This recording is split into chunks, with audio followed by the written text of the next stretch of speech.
In 1776, American settlers rebelled against the British rule because of their lack of voice in the government. About 100 years later, American men were still denying women that same right. For over 100 years, women tried to reform society by demanding equal rights. To make these reforms happen, they overcame strong, negative reactions from the men and others in our world. In 1790, everyone in New Jersey had the right to vote, but in 1807, women got the right taken away. The fight for women's rights began in 1848. In 1848, Elizabeth Cady Stanton, a leading woman in the movement, and Lucretia Mott, an American Quaker, held the first rights convention in Seneca Falls, New York. This was considered the formal start of the movement, and afterwards, women in other states started holding meetings for their rights to be reformed. Mott also helped organize the first women's rights convention. She made speeches to support the abolishment of slavery, but was not allowed to speak because she was a woman. Stanton became her friend, and they decided to meet up in upstate New York. Together, they held a convention in a chapel near Seneca Falls. About 260 women and 40 men came.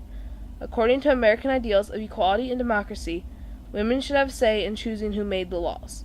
Women were not allowed to sign contracts, work outside the home, and when the woman married, any property of hers was now owned by her husband.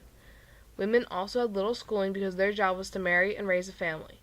Women had unequal rights compared to men. The Bible may have contributed to the idea men and women were not equal because God made Adam first, and that was led to believe men were more powerful than women. One of the religions that allowed women to speak in church and be leaders were the Quakers. During the Civil War, 1861 through 1865, Stanton and Susan B. Anthony collected petitions to free slaves. The 13th Amendment was ratified, and slaves were freed in 1865. The National Women's Suffrage Association was started in 1869 to oppose the 15th Amendment because women were not given the right to vote. Susan B. Anthony got arrested in 1872 because she illegally voted. She gave a speech after she got arrested. Part of her 1873 speech was, "The only question left to be settled now is, are women persons? And I hardly believe any of our opponents will have the hardihood to say they are not.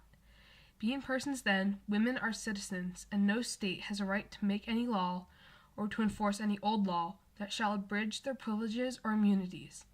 Hence, every discrimination against women in the constitutions and laws of the several states is today null and void, precisely as it is every one against Negroes." Anthony also said, "I declare to you that women must not depend upon the protection of a man, but must be taught to protect herself, and there I take my stand." Anthony was not the only leading woman in the movement. Esther Harris, the most prominent citizen in South Platte City, Wyoming, acquired the skill of being fair, honest, and confident. She created a strategy to bring thousands of people to live in Wyoming, and to get them there she was going to give them their right to vote. She asked a friend of hers, William H. Bright, to bring forth the idea of a suffrage law if he won the election to be legislator. After he did win, he convinced the government to set a bill that passed.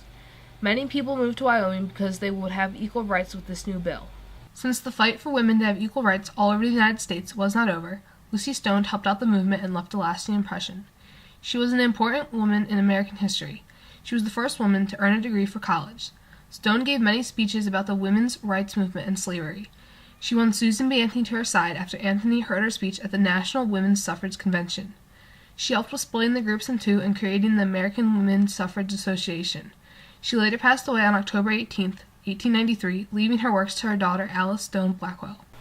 In 1869, Wyoming officially became a territory, and the governor signed a law reforming women's right to vote. Another territory, Utah, reformed women's rights 1 year later in 1870. Rhode Island wanted the right in 1887, but the law was not passed. Later in 1890, Wyoming and Utah became states and continued to support the movement. Colorado started supporting the movement in 1893, and Idaho became supportive in 1896.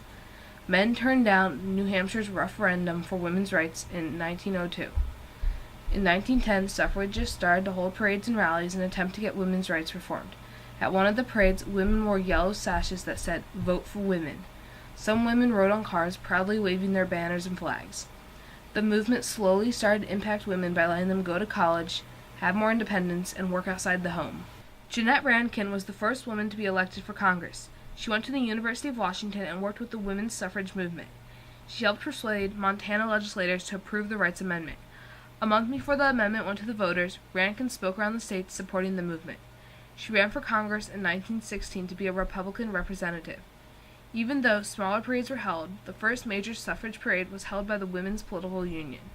Alice Paul led the parade the day before President Wilson's inauguration.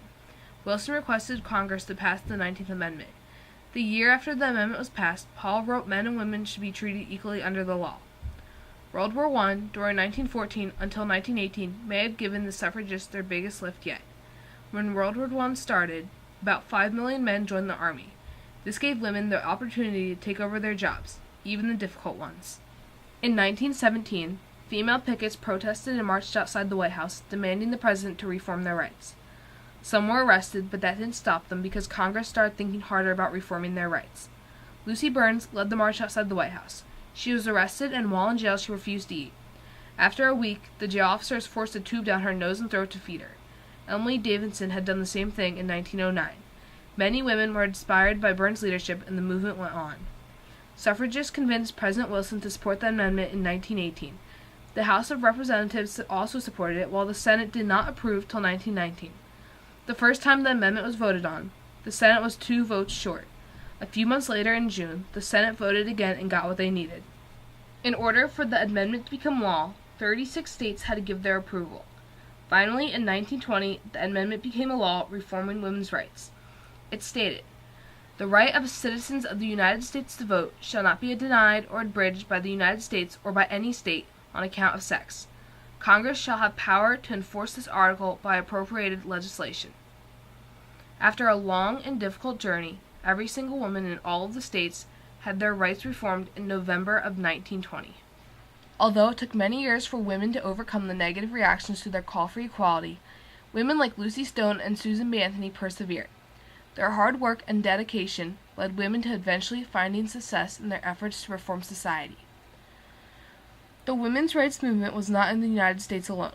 Reforms also occurred in Great Britain, South Africa, and New Zealand in the 19th century. Women of the late 19th century and early 20th century overcame strong and sometimes negative reactions to achieve the reforms necessary to gain the equality they most deserved. While women of the early 20th century achieved much, the struggles today continue for equality. Women today still struggle for equal pay for equal work, respect in business and politics, and balancing their traditional roles in their profession. One of the major issues today for women is not being provided protective health care because of their gender. Health insurance is required to provide free options for women. Not everyone agrees with this because it raises costs, but most people agree all persons, no matter their gender, should be provided health care. Women are discriminated against today when they are not provided protective health services. Women have this right and it is protected by the Constitution. The government is expanding and threatens our future children, our rights, and democracy. Women have always had unequal rights. Getting the right to vote was only step one. We still have more to fight for. As Alice Paul said, "I never doubted that equal rights were the right direction. Most reforms, most problems are complicated. But to me, there is nothing complicated about ordinary equality."